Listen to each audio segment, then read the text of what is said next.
So I think, is this on? I hope so.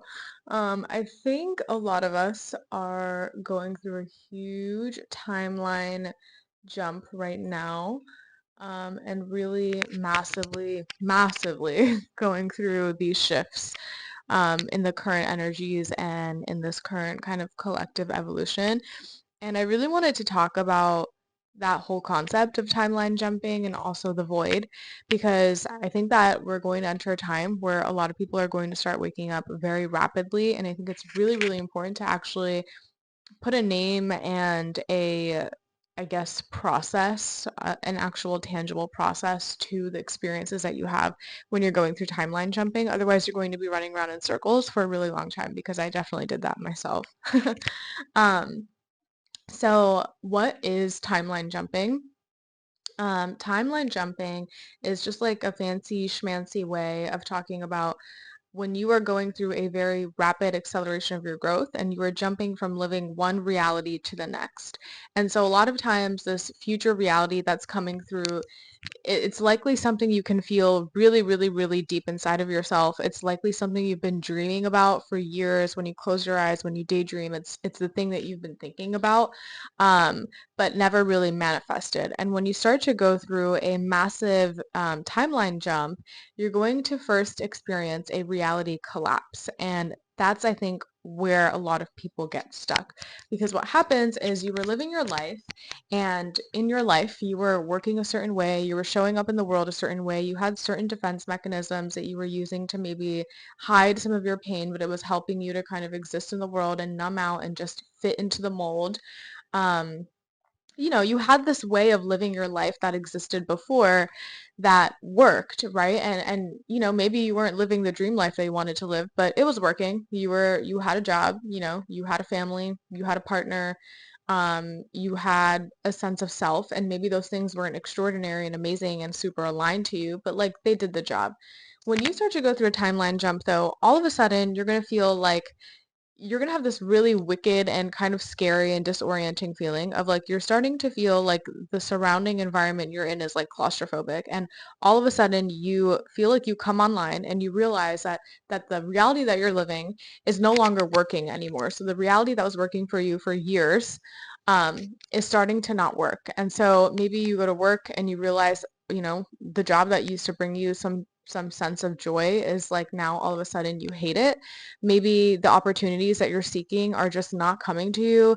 Maybe you're starting to feel like all these people are starting to reject you. You're putting yourself out there, you're getting rejected. Maybe you start to notice your health starts to crumble. All these really weird things where essentially you start to feel like you literally don't feel like you fit in your environment. And it's almost like this really intense, I recognize it as a very intense feeling of rejection, where you're just like getting rejected by everything and anything in your reality.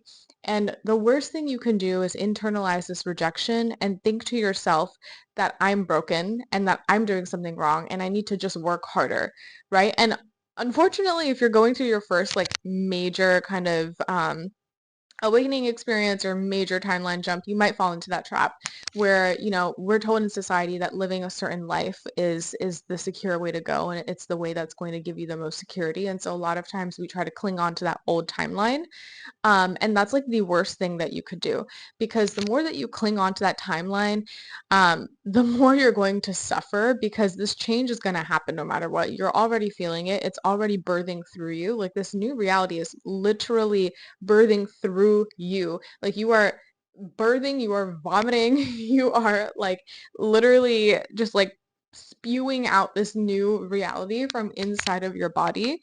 Um, and it's up to you how fast you want that to happen. You have to really trust in the surrender and you have to let go. But that's really hard, right? And a lot of times what happens is you start to go through an identity collapse as well, because now all of a sudden your job isn't working, your relationships aren't working, your way of navigating the world isn't working. And so you go through this loss of identity as well. And there's a lot of emotions that come with it. The grief of losing these experiences and your identity, the confusion of it, the disorientation of it, the feeling like you have nothing to hold on to. A lot of these really strong emotions come up. And a lot of times when we feel these really strong emotions, we do what we've been doing and we sort of continue to try to, our defense mechanisms essentially, they come up stronger, and we try to kind of numb out those feelings through continuing our lives the way that we were continuing it. But all that does is it makes you spiral even more downwards.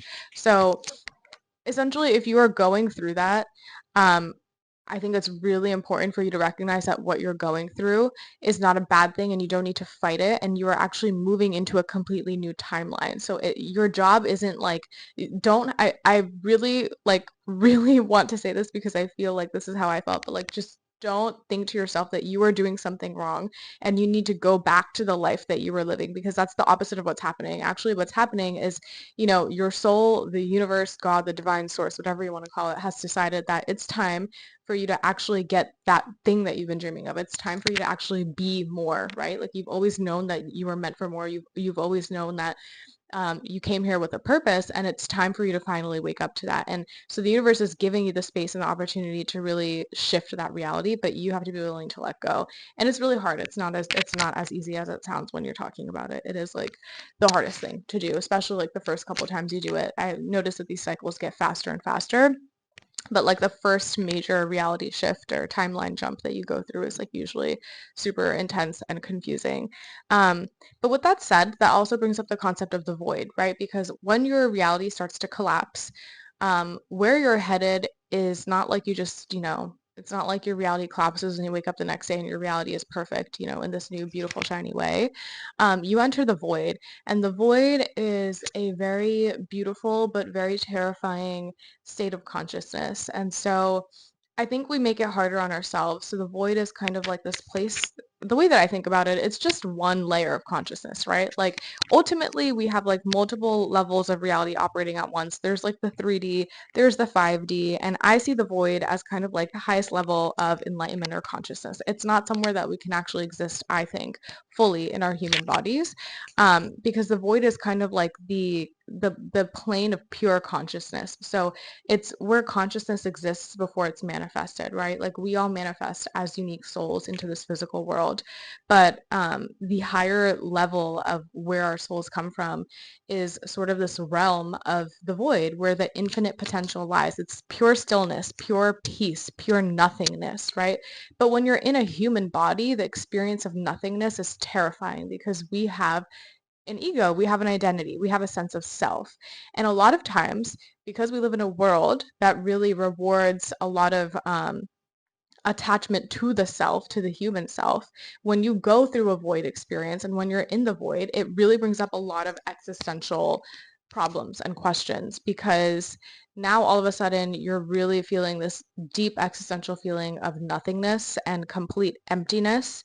And again, like that emptiness comes from the fact that you've purged a lot of your old identities, a lot of your old things that were a part of your life that you were attached to. And so obviously there's a natural experience of emptiness that comes with that, that comes with the process of grieving that. But this is even deeper than that. It's not just like an emptiness of grief. It's like you can feel it in your bones. It's like a full energetic plane of consciousness that you're in that's just like pure nothingness and pure emptiness. And it's really, for me at least, it was very terrifying because it brings up its own kind of ego death, right? Like when your body and your energy and your soul is really embodying this nothingness and this emptiness, it brings up all these questions like, who am I? Like if I am nothing, if all these identities that I have are just illusions, then who am I really? What even is my potential if I'm infinite? Like the beautiful part of the void, I think there's a flip side, right? Like as equally as dark as it can be, it's also equally beautiful because you start to really tap into that pure potential of infinite consciousness, right? Like everything comes from nothing. And so you are in that nothingness state. You are in that state where literally anything is possible. You're in the state of pure potential. You're in the state where you don't have to be attached to anything. Like how beautiful that you can exist in this time where you don't have to be attached to anything at all. And quite literally anything is possible. It's kind of like, the picture of like the butterfly or the caterpillar when it goes into the cocoon and then it dissolves into mush. You're like in that mush, right? And that mush can be molded into anything. Like it can literally be turned into anything. And there's a beauty in that. There's like a really tragic pain of that, but there's also a really profound beauty to the fact that you could be shaped to anything. And so if you're in that void, space, I would encourage you to develop a relationship to the emptiness and to the void. Because again, in this life and in this society, we are encouraged to run away from our emptiness, right? When we feel empty, we are encouraged to seek out substances or drugs or material things or money or hookups or going to parties, or just we're rewarded to fill our emptiness with things and to avoid our emptiness. And then on top of that, we live in this game where we kind of forget the true nature of who we are. And so we think that we're human and we try to fill that emptiness with like all of these different identities in order to feel like we have a purpose and to feel like we belong. But I encourage you to be a revolutionary person and a visionary. And I encourage you to actually develop a relationship with the emptiness. Like learn from your inner emptiness, sit with your emptiness. And I promise you, like the more that you can like sink your body into that feeling of emptiness, like really meditate and like let yourself dissolve into that emptiness, you will find like the most powerful truths will birth from that emptiness. And that's the whole point of the void, right?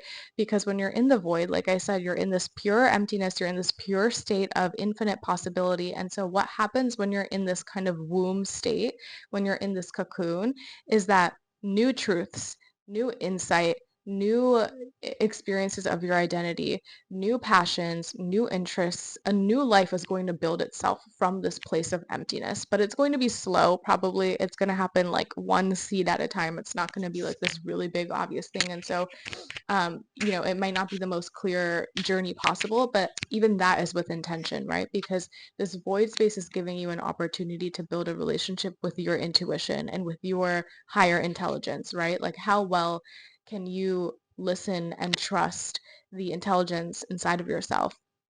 If you're in the void and you feel this sudden urge, like, I've lived my whole life living this scientific life, and now, I'm going through a timeline shift, I'm going through this void, and now all of a sudden I want to pursue art, and it just begins with something as simple as just sitting down and drawing a picture in the morning. Like that, building that habit of listening to your intuition and listening to your higher intelligence is going to be the path through which you actually birth this greater reality. And so the path will open up itself step by step, and you will start to receive more and more insight and more truth and more of these um, just inner parts of yourself that were tucked away a long, long time ago starting to reveal themselves. But they'll only start to come through you and through your vessel when you surrender yourself to the void, right? If you're still kicking and screaming, if you're still holding on to the old reality, if you're still running away from the emptiness, you're never going to give yourself the opportunity to understand the new reality that's coming through.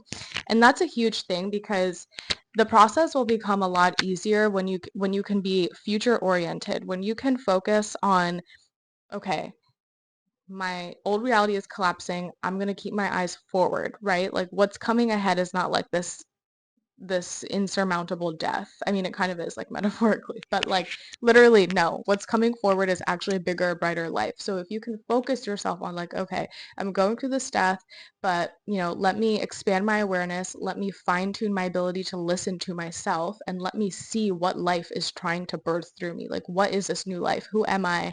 Who is this new person that's coming through? What is this new reality? Like, try to focus yourself on the future and then try to listen to those little inklings, and you will find that slowly you will build a new reality, which begins with you building a new identity. But that identity will be more expanded, it'll be more flexible, and it'll be rooted in something more in alignment with your true purpose and your soul's actual alignment and reason for um, why you came here in the first place. Sorry if I'm looking down, I'm just like looking at notes that I wrote. um, but yeah, that's essentially the process. And I wanted to say that because I feel like it's really important when you go through these void experiences, you feel like you're stuck and you feel like you're never going to escape, but that's the illusion and that's the trap. So it's really important for you to look forward and for you to recognize that like your reality is not collapsing because you fucked up. Your reality is collapsing because you leveled up. Like you energetically entered a new timeline, but physically the density still has to process itself, right? So you have to release and process all of that density that's no longer in alignment. Then your actual physical reality has to change and move around, and the right opportunities will present themselves. All these things have to happen. Um, But that misalignment with what you feel inside of yourself and then the reality that you're experiencing can be really jarring. So I think it's just really important to be able to recognize that, okay, this is what I'm going through, and I'm going to, just motivate myself as much as I can. I'm going to try to build a new life from the bottom up, like focus more on the building. Let yourself die, metaphorically, but then refocus yourself on the building aspect. And I really do think collectively we're going through this huge time right now where that is the exact process that's going on. So I felt like I wanted to share that. I feel like a lot of us, especially because there's so much happening energetically in terms of like all these solar flares, and then astrologically, it's a new moon today. So happy new moon.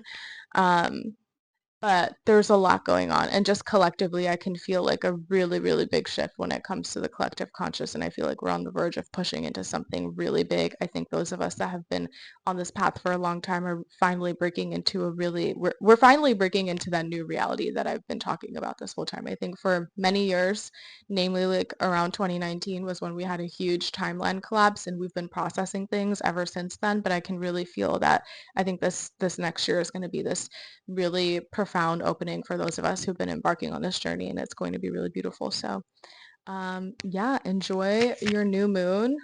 I would love to hear your insights in the comments if you have any, or if you just want to share anything about your story. And yeah, that's about it. Bye.